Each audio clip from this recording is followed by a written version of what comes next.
Minangkabau amat sangat Pancasilais. Mana buktinya? Dari mulai Sabang sampai Papua. Pesawat saya mendarat di Sorong, begitu turun saya di airport, tangan melambai dari jauh. Saya suruh dia mendekat ke mobil saya tanya, ada apa? Ambo urang Payakumbuh. Betapa jauh tempat kita memandang, tapi orang Minangkabau sampai juga ke sana. Saya diminta memberikan sepatah dua patah kata untuk penggalangan dana Surau Sydney namanya. Tidak hanya ke Indonesia, sampai ke Sydney orang Minangkabau bisa bersosialisasi. Dia diterima di mana dia berada. Karena orang Minangkabau punya filosofi, di mana tanah diinjak, di situ langit dijunjung. Di mana bumi dipijak, di situ langit dijunjung. Orang Minangkabau tidak pemarah. Orang Minangkabau tidak pendendam. Orang Minangkabau bagaimana berdebat hebatnya Muhammad Yamin dengan Buya Hamka. Tapi kemudian sebelum meninggal dunia, apa kata Muhammad Yamin? Nanti jenazahku tolong dibawakan oleh Buya Hamka ke kampung halaman. Mereka memang berdebat, mereka memang orang-orang yang argumentatif, tapi hati mereka lembut dan baik. Lalu kemudian 3 bulan. Kalau kita merdeka 17 Agustus, 3 bulan sebelum itu, 29 Mei 1945, maka Muhammad Yamin, putra Minangkabau, sudah menyuarakan tentang pri kebangsaan, kemudian pri kemanusiaan. Setelah itu lalu kemudian pri ketuhanan, pri kemasyarakatan, lalu kemudian kesejahteraan dan sosial. Jadi embrio pemikiran Pancasila itu berawal bermuara dari Minangkabau. Lalu kemudian barulah disuarakan oleh Bung Karno, lalu kemudian disusun secara rapi dan sistematis oleh 9 orang. Dan di antara 9 orang itu 3 orangnya adalah Minangkabau. Agus Salim, Sultan Syahrir, dan kemudian pula Agus Salim, Muhammad Yamin, dan Bung Hatta.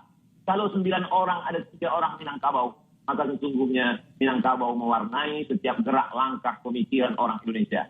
Jadi saya kira ini adalah ikram gratis untuk anak-anak muda Minangkabau supaya dia lebih memahami siapa Minangkabau, apa Minangkabau, bagaimana sejarah orang Minangkabau.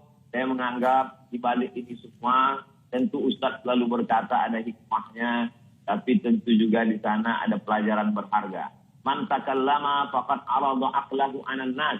Siapa yang berbicara sesungguhnya dia sedang mempresentasikan isi kepalanya kepada orang banyak. Siapa yang berbicara, dia sedang menunjukkan isi kepalanya kepada orang banyak. Oleh sebab itu kalau kita tidak terlalu terlatih biasa untuk bicara, lebih baiklah bicara pakai teks, lebih selamat.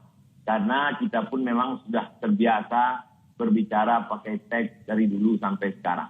Saya pun sebelum bicara saya latih-latih dulu, mudah-mudahan tidak terpleset karena kita manusia biasa, boleh jadi kita terlupa, tersilap, dan tersalah. Saya kira demikian, Bang Karno. Terima kasih banyak Ustadz sudah bergabung bersama kami. Pemirsa, intinya dari Ustadz Bustabat, orang Minang itu sudah di mana-mana dan Pancasilais.